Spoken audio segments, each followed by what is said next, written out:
oo Pogba wuxuu bilaabay inuu odaygii dhammaayay Messi marada ka rido mise waxaad is leedahay wuxuu tusaale ka dhiganayaa nin maqaarka looga xaray nin weyn oo kubadda cagtu caan ku ah kullay Pogba Messi ayuu si toos ah marada ugu riday isbuucan laakiin waxaan is leeyahay armuub is leeyahay qiil ka dhiganaya xitaa odaygii dhammaabay mararka qaar saas marada ugu dhacdo is leeyahay Pogba wuxuu yiri waxba ha ii sheegina Messi xitaa sideedo oo kale ayuu iska dhex socdaa garoonka man la dhaleeceeyo habeenkii oo dhan Messi waa kadaf isaga dhex yiraahda garoonku yaa iska dhex socda isagu lama caayo war maxaad anigu igu caayaysan hadda Pogba furka buu turtay Pogba oo United kamid ah ayaa xagaagan dhaleeceyn xoogan kala kulmay falanqeeyaasha Premier League iyo ciyaartoygii hore Manchester United kadib bandhigiisii liitay ee uu soo bandhigay waxaa xitaa jirtay inay isku dhaceen Jose Mourinho oo keedka xitaa u dhaadhiciyay kulamo badan waxaana ugu dambeysay in taageerayaasha xulka Faransiiska ay ku ooriyaan Pogba kulankii saaxiibtinimo ee ay Faransiisku la ciyaarayeen waddanka Talyaaniga marka uu la arkayay taageerayaashii Faransiiska uu ku oorinaya ninkan caajislowga ah ee garoonka iska dhex soonaya laakiin Pogba oo ka jawaabaya sheekadaas ayaa sheegay in Leo Messi uu isagu xitaa sidiisi oo kale u ciyaaro isla markaana uusan la kulmin wax dhaleecayna odaguba lama caayuu leeyahay waa kay garoonka iska dhex socda socodba ku ciyaara maqaarka isagoo hadlaya Pogba wuxuu yiri markasta sidaas ayaan u ciyaari jiray markaan guuleysto sidaas leen ku guuleystay taasi waa habkaan u ciyaaro Pogba ayaa sidaa u sheegay France Football isagoo hadalkiisa sii wata wuxuu ku daray marka uu Messi garoonka ku dhex socdo ma dhaleeceynaysan haddii uu dhaliyo 3 gool ma waxaad leedihiin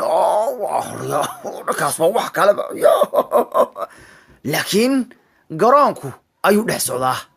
maya ima sheegi kartaan anigu hadda ima sheegi kartaan sida loo ciyaaro ayuu Pogba ku soo koobay hadalkiisa isagoo wadana waxa uu ku daray haddana haddii aan maanta halkan joogo yacni heerkan aan joogo waa sidaan ahay cidna iima sheegi karto sidaan u dhaqmayo taasi waa kubaddayda cagta waana intaas dadku ha ka helaan ama yaysan ka helin qaab ciyaareedkayga socod kale mayaan u baahanahay in middaa la jeclaysto mayaan u baahanahay in dadku si ka duwan ay ii garsooraan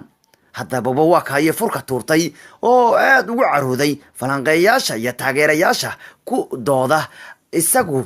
in uu kubadda socod ku ciyaaro caajislow yahayo Pogba malaha socodka waxa u dheer yaa sida askarigii kale u gaardiyayo yaa markaas haddana qoorta sida maxaa la yiraahdaa waxa Soomaalidu u yaqaanaan booladu bahasha qoorta dheer lu habeenka qoorta saan u soo yiraahdaa yaa qoorta ka socda waliba wax leedahay waninka gaardinay muxuu yahay kullay Pogba waa xanuunsaday ayaantaano caydaba laga badiyo kullay wuxuu leeyahay waxba hay caayna anigu san baan u ciyaaraya anigu socodkan igama celin kartaan ani haddaan Pogba noqday san lagu soo noqday aniga waligay san garoonka u dhex gaardin jiriyoon u dhex socon jiray uu leeyahay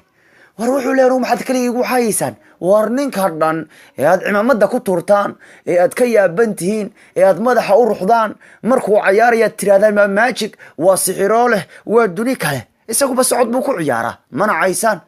hadduu 3 gool laliyo wax maad leediin ya hadduu ka wax laga qaban karo waa wax kale aad leediin miya anu qabkii ma bedeli karaysaan buu leeyahay marka Pogba odaygii dhammaa buu kabtiisa gashanaya Pogba odaygii dhammaa iyo Messi kabtiisa gashanay wuxuu leeyahay isagu bas socod buu ku ciyaaraa laakiin taageerayaashu kubadda cagta waxay leeyihiin war isagu ha iska dhex socdo garoonka liyo balse kota gool buu fardhinaya 60 gool buu fardhinaya marba waxa jirtay sanadba inuu fardhiyay 90 gool kaas kabtiisa kuma gashay leeyihiin marka Pogba laakiin malaha waxaan wuxuu is leeyahay qiil ka dhigo xitaa odaygii maqaarka dhammaa ee Messi xitaa inuu maqaarka ku dhex socdo marka waa kayo arinka ugu weynaa Pogba uu ka yiri Leo Messi oo aad loo hadalhayay intaan ka bixina waxaan idinku darayaa Manchester wiilkii shalay aan idin sheegayay ee Dalot FC Porto way ka qaateen oo si rasmi bay u soo bandhigeen wiilka ka difaaca ah Porto u ciyaariyay marka Manchester saxiixii labaad bay sida ku sameynayaan